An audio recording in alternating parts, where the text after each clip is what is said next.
Hello, everybody, and welcome to the very first episode of Eat With the podcast.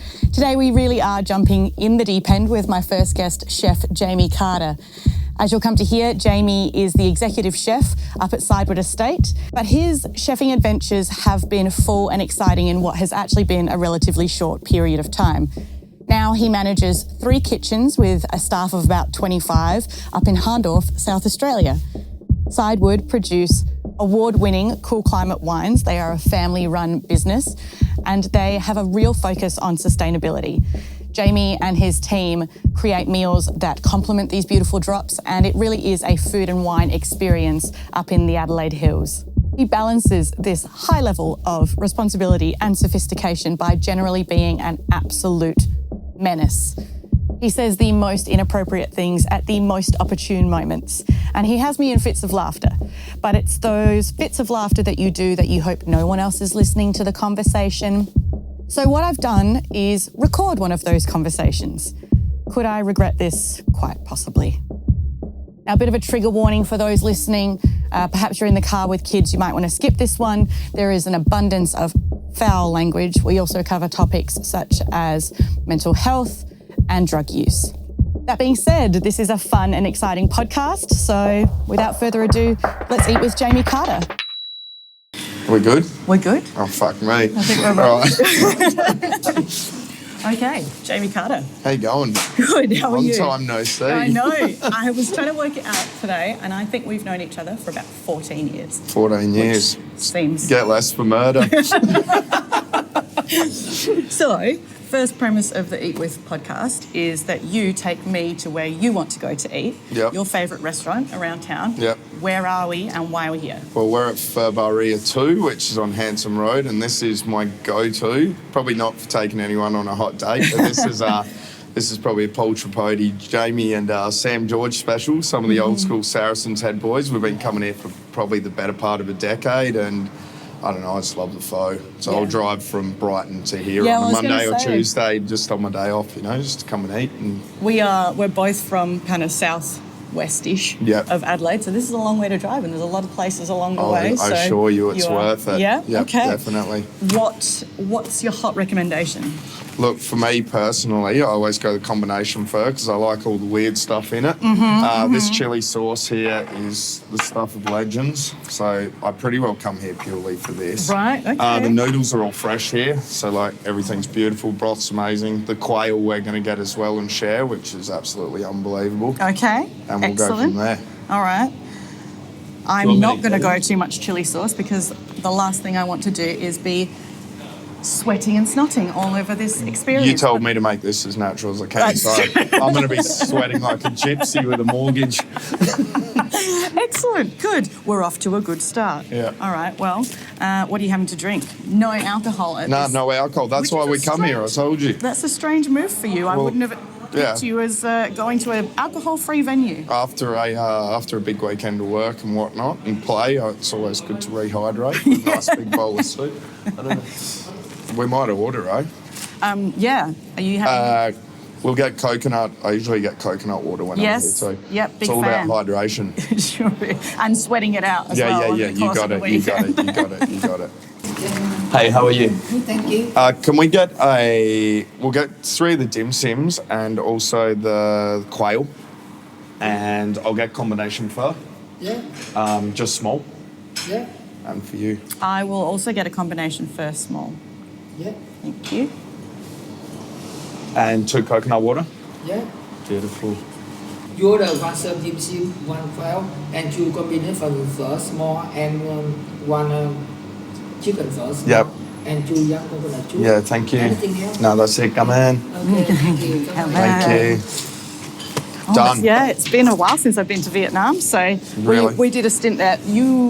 I remember a couple of years ago you went to Vietnam. Yeah, I was there for 3 or 4 weeks, yeah. Yeah, and it seemed to be one of the first times I think I saw you, so excited about food. It's my favourite thing in the world, Vietnamese food. Yeah. 100%. Had you been before that? Never. So we went over for my dad's 50th, so...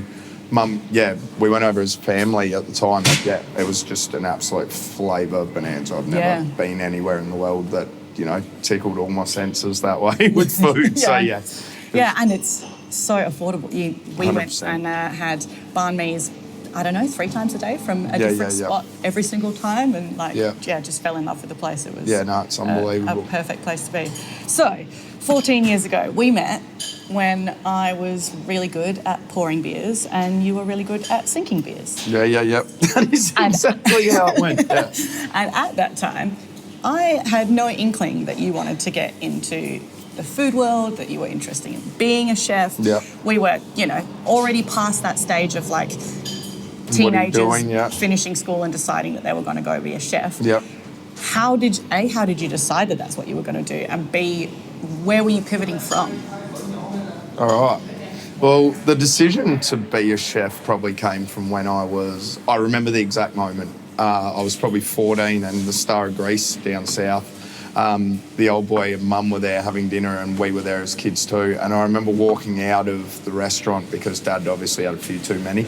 And we had to walk out via the kitchen. And I remember because Dad knew the owners, walking through the kitchen and just hearing what it was like in there and the absolute mayhem after service and people swearing, carrying on drinking and, this and that. And from that moment on, I knew that was what I wanted to be.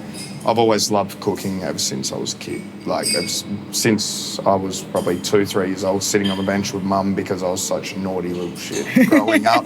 Mum would have me sitting on the bench basically in solitary confinement away from everyone else. And I know how to cook stuff in the kitchen now, though. I don't even know how I know how to cook, not from trade qualification or from training. It's from those years of cooking growing up. Mm-hmm. And so, to answer your question, I guess, back from those days, I always wanted to do it. Obviously, when you finish school, you've got pressures to go into university and this and that. So I did that first and I always knew it wasn't for me. And so the moment I sort of deviated from that, I remember going home and getting an opportunity to start at Golden Boy under Dogma, who was Josh, one of my very good mates at the time, Josh Dogma's dad. And I got the opportunity to go in and start cooking. And I remember meeting him at the Saracen's Head, and he was a rock and roller, man. Tatted up, what knows, tatted up Thai guy, and he's like, we'll see, we'll see. And I thought, I was a big shot. And I got put in my place pretty quickly. Yeah. But that was where it all began. That was the early days of Golden Boy as well. Yeah, I was there from the beginning. Yeah. So, And what were you going from? What did you do at uni? Thank you so much. I was studying tourism and event management. Thanks so much. Tourism and event management. So it's still a hospitality sort of orientated with parameters sort of degree. But I always knew hospitality, had my heart, working at the Saracens, working at bars growing up and whatnot and things like that. So I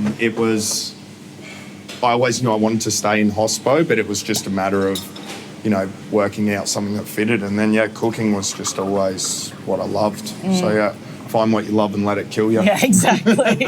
And how long were you at Golden Boy for? I was there for 1.5 years and then went and did some other work with James Hillier, who owned it at the time, before moving away from that. And then I went and travelled a little bit. I was still cooking and doing various other things, and then went and travelled South America, did a fair bit of travel around Australia.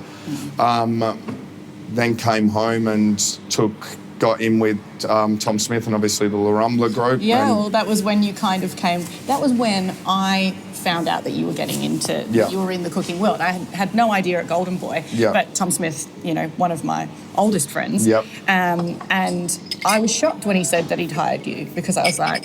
I was completely unaware that you were interested in that. Had you been to Spain at all? Yes. So, I'd been over and then went over again and always had a love for, obviously, European Mediterranean cuisine. And, your framework of flavour in any cuisine is pretty similar. I think Thais and Vietnamese do it best, which is your 4 pillars, your sweet, salty, sour, spicy, and obviously your umami being your 5th. Spanish food's very much like that too. They use a lot of lemon, they use a lot of salt, a lot of smoky flavour. They've got a lot of natural umamis in things like cured meats, chorizos, cheeses. So, as I said, there's a lot of parameters that cross over in any cuisine, and I think once you understand that, so Asian's always been my love of any food, hence why we're here. Yeah. And I grew up in Hong Kong, so eating. I grew up in Asia as a kid. So traveling Southeast Asia, and I think that's where my fondest memories of flavour sort of started, you know. And that is an early stage to get like proper flavour into And you. Mum's an amazing cook. Dad tries. He's pretty good. But, but you know, so we've always come from a heavy family of people that love food. So, Why were you in Hong Kong? Dad's job, so he's in insurance. So, yeah, we were over there from 1998 till 2002 or 3. So, probably quite formative years around food. Indeed. So that was when the handover happened from Britain back to China as well. So it was a very transient stage in Hong Kong at the time. But, you know, I remember going to this restaurant called the King Crab, which was the second day. We're in Hong Kong at 11 years old and eating yum cha and dim sum and things like this. And I remember things like the chili oil and things like that. And that's what food's always been for me. It's been, you know, evocative of memory, and it takes you to a place every time you eat. Yeah, and it's connection, and for you, obviously, family as well. Like if you're living in a place like Hong Kong, I imagine that your family becomes so much more connected to you as 100%, well, because 100%, you know, you're the outsiders. Like, very interesting. And then, so we're at La Rambla. Yep. Spanish food. Yep. In my opinion, one of the best restaurants South Australia has seen in a long time. Thank you. You were sous chef to start with? Started out as sous, and then the head chef I was working under for whatever reason moved on, and I think he had a job interstate. So then I moved into the hot seat. At which point they decided to expand the empire, which they bought a place in North Adelaide and also one in the city as well. So I was sort of overseeing all three, which was sort of that first position in a sort of senior position of more so, you know, menu formation, writing and stuff like that. And it was thrown in the deep end to an extent, you know, like it's hard enough trying to run one restaurant like properly. And busy ones as well. Like all of their restaurants were hotspot restaurants, you know. They weren't in back alleys and that's Yeah, and La Rambla was always, we're doing 300-400s on Friday, Saturday night. It was simplified intricacy with the food, which is tapas is very simple. But what people I think don't understand in restaurants is that the amount of, you know, back of house stuff that has to go into something as simple as getting a gumbo salad here on a plate or a pho from here. It's like there's a guy that has to order that, there's a guy that has to monitor the quality of that, there's a guy that has to rotate that, watch the stock level, watch profit and loss. And that's the sort of stuff I think people don't realise, the effort that it takes to actually put a plate of food on the table. Yeah, and then even if the dish itself is quick to make, you've got the prep time as well with all the ingredients 100%. And that sort of thing. You know, people are in there. Just because the restaurant doesn't open until 6 p.m. at night doesn't mean that people aren't. Exactly, we're there from the start. Thank you. Now, are they gluten-free? They're not, are they? Thank you. This is gluten-free. Yeah, beautiful. All right, so this is shit hot. All right. Here's the part that is fine on a podcast but not great on film, is when I get my hands dirty and I'm trying to eat elegantly.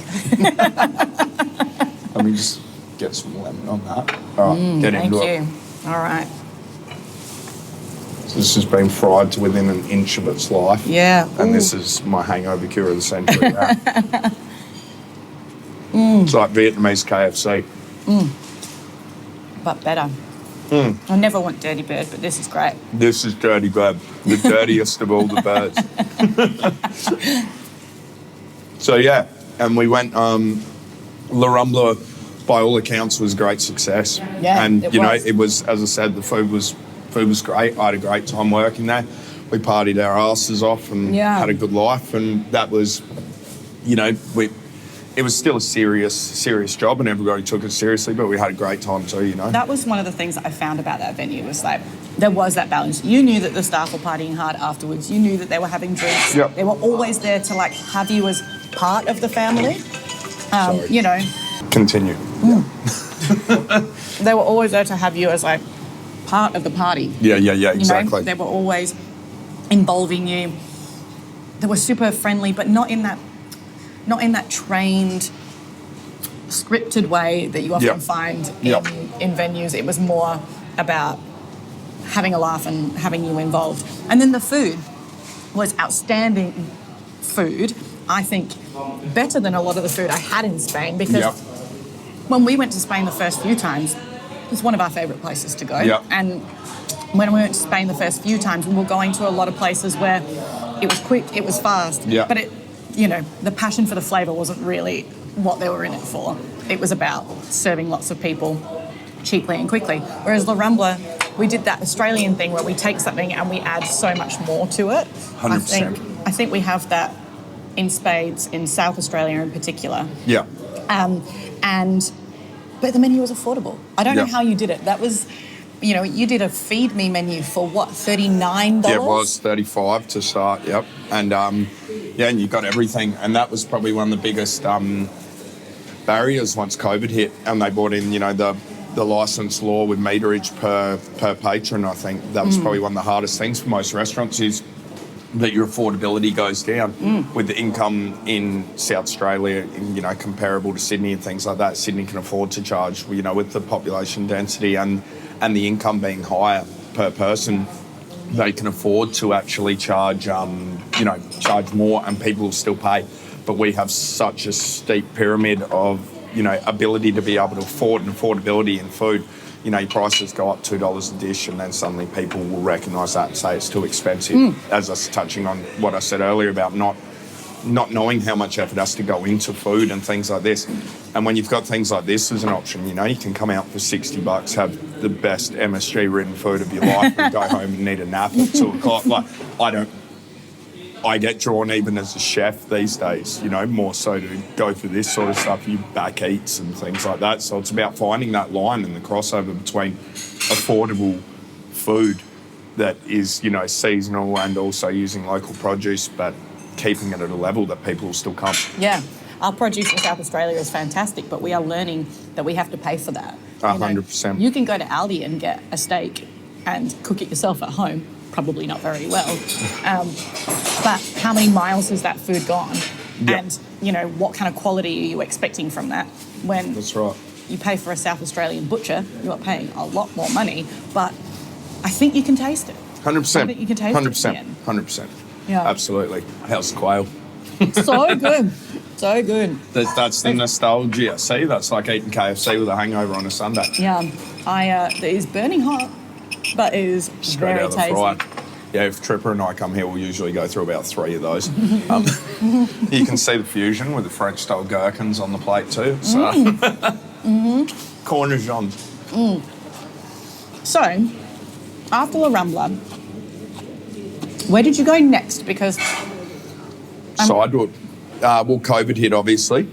yeah, So that was obviously quite a difficult time for the restaurant industry and whatnot. A lot of people took time off and did what they did. I'd just gone through, some pretty heavy stuff in my life. And so, look, I took a bit of time off, and then I actually went up to Sidewood originally. So I was up at Sidewood for the first time before I went away. okay. So I was up there about, how long? 6 to 8 months. And then scored a job with a company called the Landsmith Collection.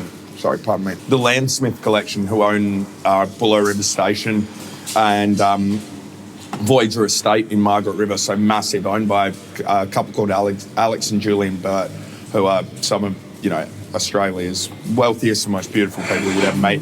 And so I scored a job as guest chef for the tourist season of 2021 up in Buller River, which is in Northern Territory. So I headed up there and lived out on a station 700 k's away from a town, 500,000 acres, with some of the most luxurious amenities you've ever seen in your life. It's like fine dining and beautiful out there. You can Google it. It's been on ABC all over millions. Oh, I did Google it when you went up there. Yeah. And so, price point in the thousands per day for people to be up there flying in by chopper and whatnot.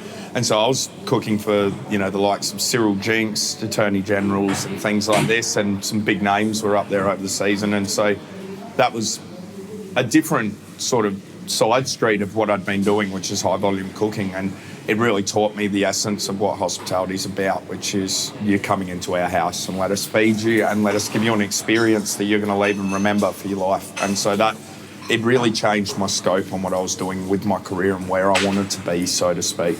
Was it a lot less party oriented? Like, I'm assuming you had a lot smaller crew and you're really isolated. 30 people living out on the station, and they drink like fish out there in Northern Territory. But in terms of like, you know, having a good time being out in nightlife and stuff, it was unheard of. I was out there for, 9 months, and it was probably one of the best things I ever did in my career, like I went out there and I sort of didn't know what avenue I wanted to go with what I was doing with cooking, and it was all good, but, we've got a saying, like, you don't want to be sitting around teaching schnitzels how to swim at 40. So, like, this for me sort of gave me a vision of where I could go with it, and it also introduced me to influential people who were, I don't know, airing up my tyres, so to speak, and saying that I've actually got something to look forward to in the progression of my career in terms of being able to actually give people a personalised experience. So that, I guess, tied back to the tourism stuff that I was studying too. And so it all just sort of amalgamated into, it was fitting beautifully. Yeah. And so I was up there for 10 and a half months, and I came back to Adelaide. Once again, standard Jamie, like, it's just the blood of a traveller. I got no idea what I want to do when I get back. So I jumped around. I did some work with the Franzons at the Queen's Head for a bit and stuff like this. Yeah, I remember that. And that was fun, like gastropub. And it taught me wood oven, which I then sort of incorporated back into Sidewood when I got back up there. But I went for a company called Coral Expeditions, and that's when I went out on the boats. So so that was the part that I was really interested in, because it feels like quite a left of field move. Yeah, definitely. I was in a chew my bone. I was in a period where I didn't sort of know where I wanted to go once again, and that's the thing with cooking, is like it can take you anywhere in the world, and it's just about tying that in about with what you want, I guess. And so I've always, me, I've loved to travel, and I got itchy feet, man. Like, I can't sit still. And so when this job, they contacted me because a friend of mine, Carla, who was one of the top 4 in Millionaire Island or whatever, that's just been on TV. So she used to be on Totally Wild and stuff. We formed a really good friendship up on the station. She was working as a tourism manager and expedition leader on the boats. And so she put my name forward, and they hit me up about being a head chef on the boats. So what was that like? Because we have friends that it's a bit different. I can't talk about what we did on podcasts. You can talk about whatever you want on what my happens podcast. at sea stays at sea. Right. No. Look, danger and debauchery. Unbelievable. Yeah. It was absolutely. It was chaos. You're doing. I think longest swing I did was 8 weeks without a day off, and so you're talking 15-hour days. I lost 9 kilos in the 8 weeks. You're sweating bullets every day. You got 110 guests on at any one time, but 4 chefs. But maritime law is if someone gets COVID, they need a week off in isolation on the boats. So at any one time, you might be down to 2 chefs. I cooked Christmas lunch in Borneo for 115 people with 2 chefs. Jesus Christ. 3 course. So like it tested me, but it also taught me resilience and adaptability with change and having to think on your feet. In saying the negatives, I got to sail the circumference of Australia and Tasmania in 6 weeks. I travelled to 14 different countries. I spent New Year's in Singapore, eating at La Posette, going out drinking with the crew, flew to Cambodia, the staff flew me back. I'm going back on the boat next year as a South Australian representative guest chef as well. So they've hit me up. So That's wicked. Yeah, so for their South Australian cruises, I'll be the chef that comes on, and that's all promoted. Fantastic. Yeah, so it'll be great. It'll be good. And what are you building at Sidewood to be able to do that, to be able to go off for however many weeks at a time that's going to be? It's cross-promotional for them. So in negotiation with Coral, Andy, who's my hospitality manager on the boats, we've been... Yeah, please. Small chicken, to combination small. Thank you. You like tripe, yeah? Yeah, I don't mind it. They made these... I got the veggie for you now. Thank you so much. Thank you. It's They made these extra pretty today, mate. They don't usually Does look look like pretty. that as the camera look. Can I... Look at this, it's plated up. They plated the fur, look. I'm going to chili the life out of this. Oh, my word. Yeah. All right, well, we better get all the hard-hitting questions in beforehand then. Let's do it. Yeah, so... So, yeah, that's yeah. part of the Sidewood yeah, so, experience.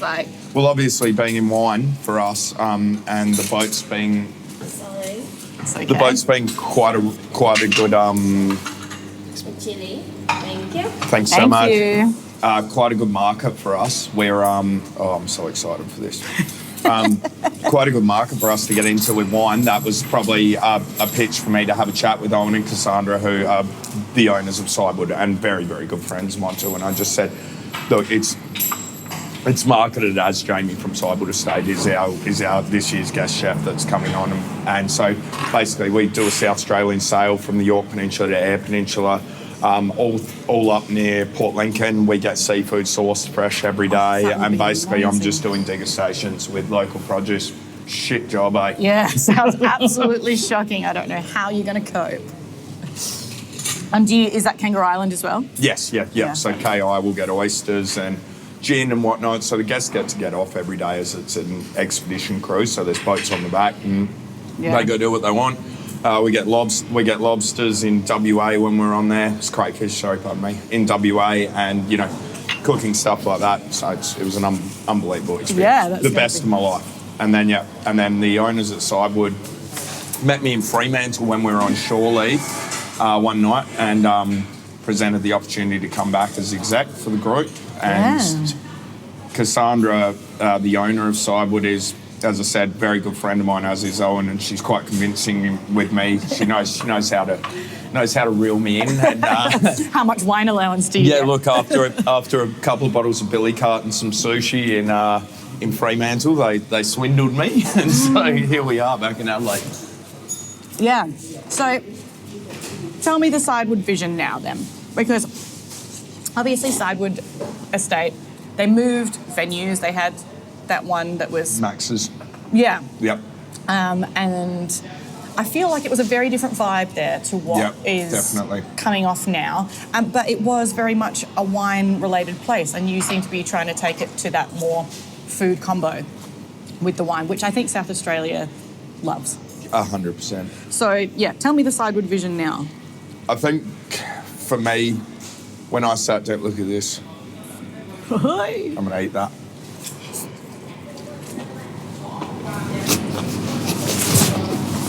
How's it sound? There's a promo reel, right? I'm going to be here a minute. Oh, yeah, I've got one too. I think they just did that purely to watch the whiteys eat that. For me, Sidewood, I've got a love affair with it. I've got a love affair with the venue. I love the culture. I love what Owen and Cass do with wine. They're not originally from wine. They love the vision of the business. Owen is a thinker, and we've always correlated with exactly what we thought. And I just thought that the food, it's not a venue that needs to do degustation. It's not a venue that needs to be, going against the likes of Maxwell's, places like that, and your Serafino and things like this. We don't need to do silver service. It's a venue that I think, with the area that we've got, like the acreage, it's family orientated out one side. You've got your beautiful area with all your games and things. You've got wood ovens. So the food needs to be what I touched on before, which is intricate simplicity, which you should be able to come in and share a meal. I've always been a great lover of the chef selection, which is you look at people like Herringbone and places like this that you go in and you talk to Paulie, choose your ear off for 20 seconds, and then, food just hits the table, and it takes you on a journey of, I think, what you're trying to convey. Yeah. And we just have the added extra of being able to pair that with some of the best wines in the Adelaide Hills, cool climate wines. And so for me, the food, it has to be local, it has to be sourced. I don't try and do too much with it. We're too bigger venue to be able to reinvent the wheel, so to speak, but it has to be something that's different.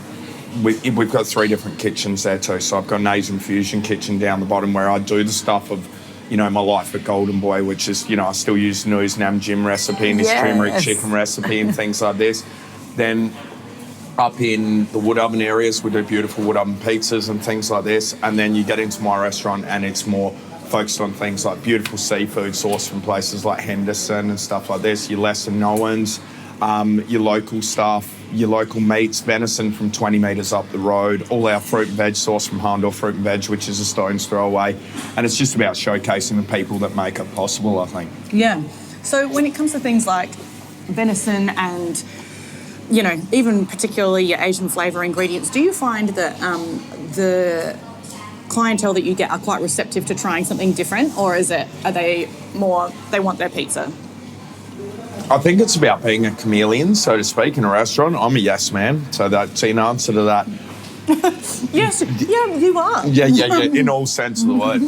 Look, your biggest barriers is obviously getting the kickback with things like that. So people with the clientele and demographic in Hahndorf during the week may be older, and then on weekends you've got the ladies who lunch and people coming in for hen shows and buck shows. Yeah. So it's about, which we try and avoid, but obviously that's it.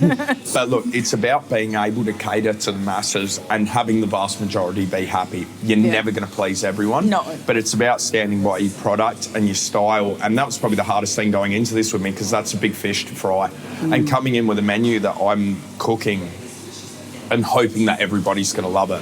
And it was a change from what was previously going on there, but it was a change that I thought I could make work. And I think in all sense of the statement, I have, like, the food. Yeah. Everybody's enjoying, I think. How's the food? So good. It's good, eh? Mm-hmm. It's just clean.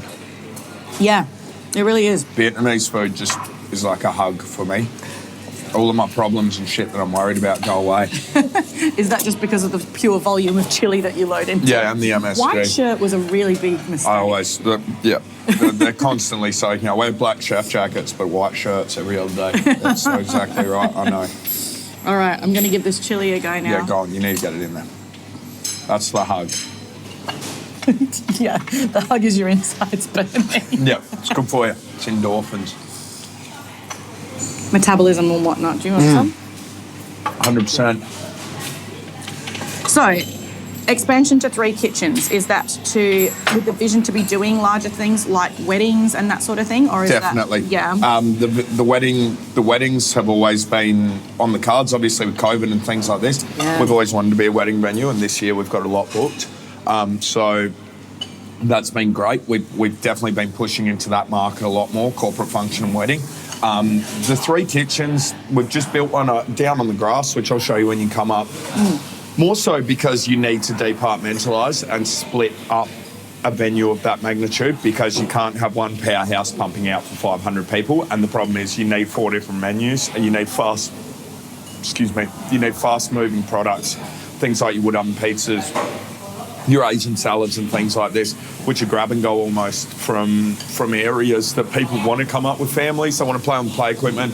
We got live music every weekend, but they want a fast-moving product. People in the restaurant are in more so for an experience, so then we can run them at our pace and show them what we do. It takes the pressure off of my main guys, or my main kitchen and the guys in there, and also lets my other guys, like some of my commies, I let them have a bit of creative right over the dishes that we do. A few of them have worked with me in previous places.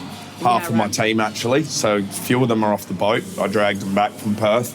So they're there. Perth to South Australia? Yeah. I've got Joel. That's some passionate people. Yeah, well, I've got Joel, who I've worked with at 2 different venues, who's a good friend of mine. He's come on and he's worked with Nu as well, so he knows the scope that I want for the Asian stuff. So basically, I can't even take credit for those menus down there. You know, I let them have a lot of creative, right? Because it's accountability with food too. If people are putting their stamp on it rather than just cooking what I tell them, in conjunction with what I'm obviously want and whatnot, then they feel like they own the product. And when they feel like they own it, they love it, and they put out the product as a whole. That's the passion that's involved, and then that comes across to the clientele in the end anyway. We've been to a few fine diner restaurants where they make the chefs come out and present the food to you. Now, you can tell in some of those places who's passionate about the dish that they're bringing out and who's been forced to do it.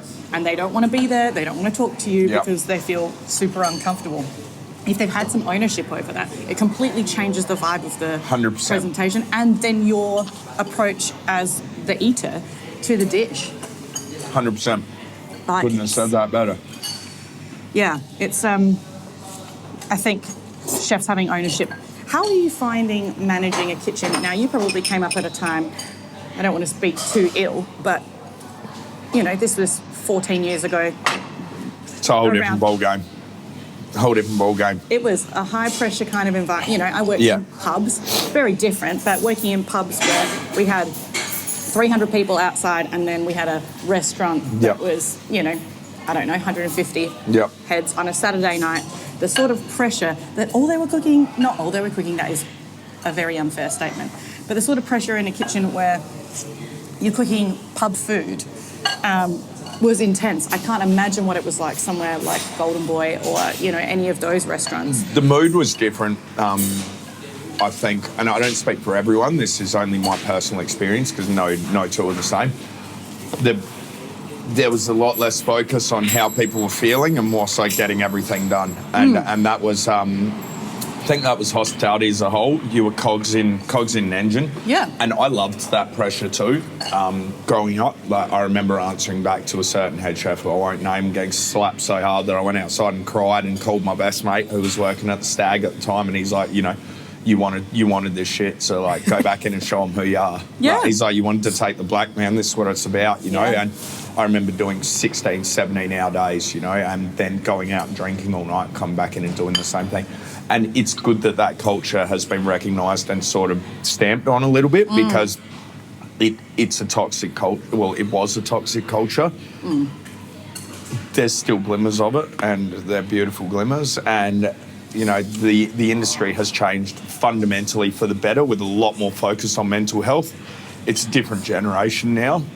And Yeah. it feels, I still feel like you and I are 20, So Yeah, like, every time I'm reminded that I'm not, I'm like, what do you mean? I don't feel like I've grown up whatsoever, which in a lot of aspects of my life I have, but I still feel like I'm in my 20s. So, when people say, the new generation, I'm like, hang on, we're the new generation. Yeah, no, so, that's me, you can't have it. Yeah, we're going to blink and be 50 or dead.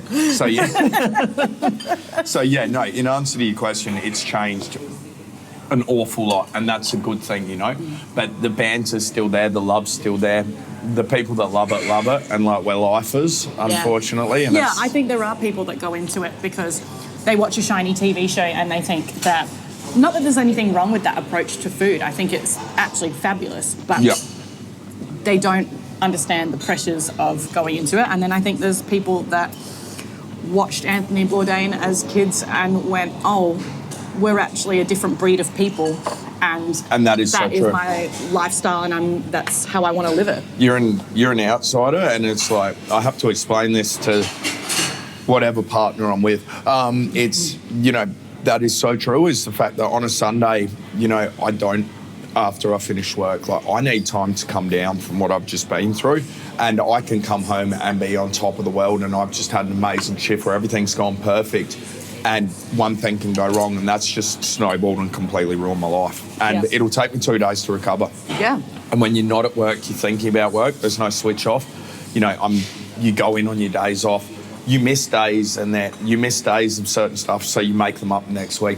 You go through stuff that you don't have to in other industries. It's not go home and switch off like an office. No, but that's the pressure of being in an industry where you're genuinely passionate. It's not just a job, it's a life. It's your lifestyle, and it's something that you genuinely care about. Yeah. We run our own businesses. I run my own business outside of this. Yeah. And I'm never off. Yeah. I don't know how to be, I don't feel comfortable being off. But being able to unwind to a certain degree. Yes. In the hospitality industry, that means one drink turning into 2 drinks, turning into 3 drinks. One's too many, and 1,000's never enough, eh? Yep, absolutely. Story of my life. How do you manage that now? Do you feel like you do? Yes. It's different these days. Like, you get a bit older and you've got responsibility and stuff. And the hangovers hurt more. Oh, my God, so bad. You still slip off, but, I need me time now too. It's a matter of, I'm still the same old, 2 drinks off a bad decision. So I think my favourite Jamie Carter moment, of late anyway, has been you started, it was Dry July. Yeah. You put a post up at 8 a.m. that day, Yep. and by 8 p.m. that night, you were filming yourself sinking beers. Yeah. It wasn't my proudest moment, but I'm glad the world enjoyed. I was like, this is one of my favourite things to happen today. Yeah, no, it wasn't good. It was on a Sunday too. My most dangerous day of the week. But yeah, look, it's you have to find outlets that don't involve work, and also obviously drinking, drugs and stuff, they were a lot more rife in the industry. Working wineries is great because you're only working 2 nights a week, and nights are the dangerous one, I find, because especially if you're in the city, CBD, you remember what Peel Street was like. Like, what are you going to do? You walk out, see 500 people, you know, and of course you're going to have a beer. One beer leads to 10, then at 7 a.m, you got to go work at 9. Yeah. It's no good. Yeah. I can't tell you how many times that happened. But, you know, it's, as you get a bit older and more focused, obviously we're all human and everybody slips up, and it's good to have been through these types of stuff growing up, being, you know, around that a lot, because it gives you a sense of compassion and also understanding for everybody else that's going through it. So if someone does... You're young Oh, my God, staff. I've done it all. So if, you know, if someone does call a sickie or they're going through something, it means that you can muck around and be firm with people at work, but at the same time, you've got a level of understanding of what people may be going through, and I think sixth sense of how to read it. And so these days, I need outlets like getting in the water, you know, riding a bike, like a motorbike. Oh, yes, that's my next question. Are you having a midlife crisis, or was the Harley Davidson always on the card? Nah, look, Mum put me on one at 4 years old down the beach house. She's to blame. It's her She fault. is, and so you know what? She wore that when she was crying when I bought it. But yeah, look, it's I'll say a midlife crisis. Hopefully, it's a Quarter life crisis. yeah trimester life crisis. But yeah, probably mid the rate I'm going.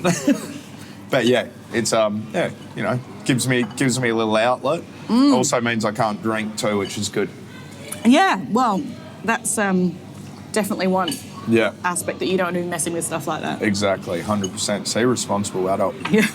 Yeah. I did want to talk to you about Anthony Bourdain, shared icon, Yep. somebody that I absolutely adore, but Yeah. for me it's about the fact that he kind of went from that food hospo to journalism. And Yeah. I don't think there was anybody in my mind that has been better with the written word about food. In the world. I just And don't think- anything. No. Yep. When did you come across him, and how did that... 17 or 18, maybe. It would have been 2 years. I couldn't tell you the exact, but I read Kitchen Confidential. Yeah. And someone told me to, and I read it, and it put into words everything that I felt about the world. More so, the cooking wasn't fun, and cooking wasn't the primary focus, but the way that he described hospitality in the kitchen and whatnot, and just being rock and rollers, and the way stuff was. You know, he went through battles with drugs, battles with addiction, battles with himself, battles with mental health, and I think he was the first person ever with a chef background to actually shine the light on that Yeah. I'd heard of. And so it really gave me almost a mental outlet reading that and thinking about, you know, what he was explaining and thinking, fuck, this is like the people that we are. And going into a kitchen, like, we're a family, man. Like any kitchen, we fight like brothers and sisters. Like, you've got your HR, you've got this, you've got that. But in a kitchen, it's like you're a band of brothers and sisters in there, and, you know, you look after each other like blood, you know. And it's the way he explained that, and the cooking side of stuff, and he threw in like glimmers of food and stuff, and it was just so eloquently written, the way that you said, like, his ability to pick up a pen and write was probably, you know, superior to his ability to cook. Yeah, well, he kind of highlighted that in the end, that like what he was actually doing cooking-wise, the dirty backstory of it, he was like, this is not He beautiful went in food. raw, man. He didn't tell anyone. Yeah. He didn't hold back, you know. Yeah. Yeah. It's for me, it was, I mean, like I said, you know, I only ever really worked in kitchens when it came to pubs, but I still saw that. Yeah, you still, yeah. But what I thought was really interesting about it is now when people pick up his work, I wonder if they're using it as a guiding tool, or if, because I think when we first came across him and you first came across him, it was having somebody tell you that your feelings were valid about the experience. Very well put, yeah. Whereas now, I think that people might pick it up and look at it as dogma, as like a Bible. 100%. And I still think I do that a little bit, you know, like it's like when he went into the Food Network, obviously, and his later stuff with, you know, Parts Unknown and all of the travel documentaries and show, then that was a lot more relatable to the wider masses, so to speak. Yeah.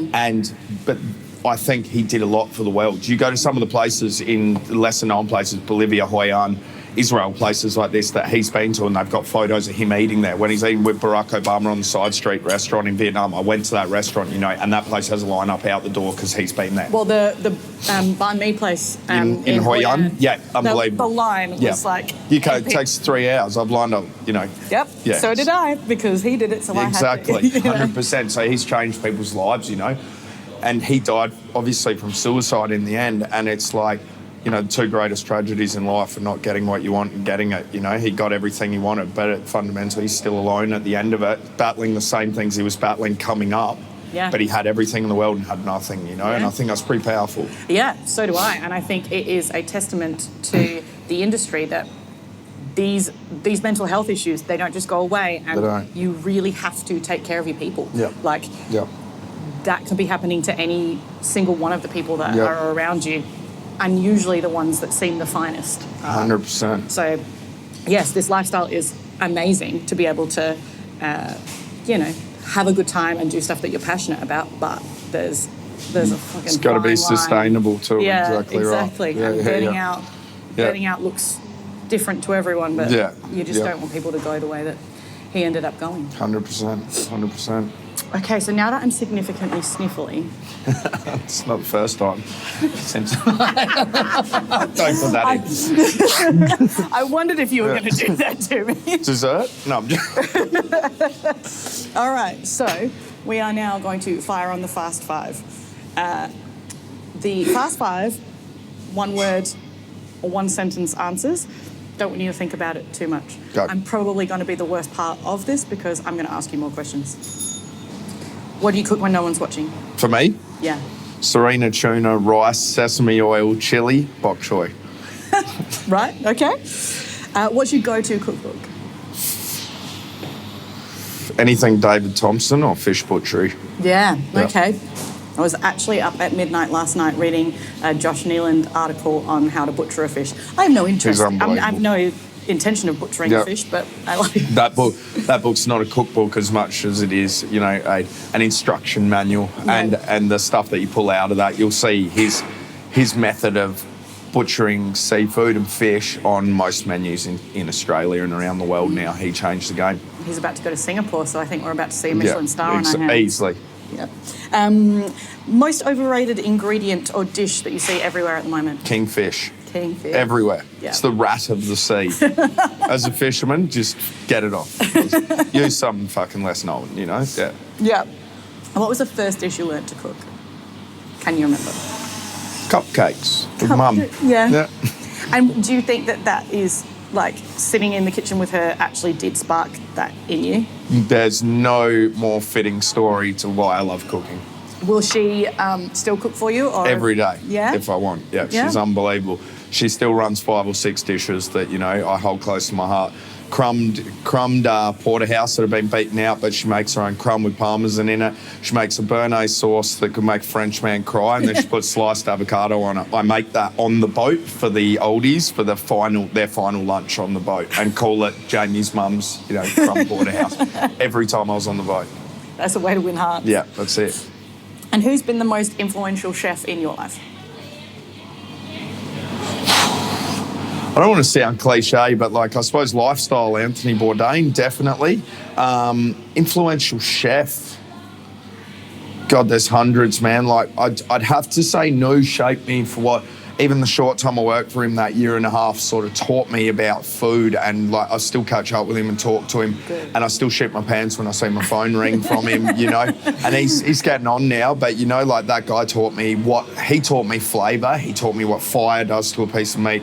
He taught me the importance of overusing citrus and then balancing it out with a salt and then balancing that with a sweet. He taught me the building blocks of how to cook, but also to how to be a chef and compose yourself, that you can get angry if you apologise later, and everything in the heat of the moment. The Thais cook with fire and soul, you know, and I think that's what I took from him. So, like, even that short time, definitely, no, probably. Great. Well, I think, Jamie Carter, thank you for coming out to eat with me. Thank you. Thank you for joining me on the wild and exciting ride that was episode 1 of Eat With, the podcast. I really do recommend that you get down to Pho Bar Rio 2 on Hanson Road to try some of that beautiful crispy fried kale and to have an authentic Vietnamese hospitality experience. I also recommend that you head up to Sidewood Estate in the Adelaide Hills to visit Jamie at his second home and have a really beautiful food and wine matched experience there. Please rate, review, subscribe and follow along with the podcast. We might be a podcast baby, but this really is something that I would like to see grow, and I'd love for you to be along for the journey. You have no idea how much it helps.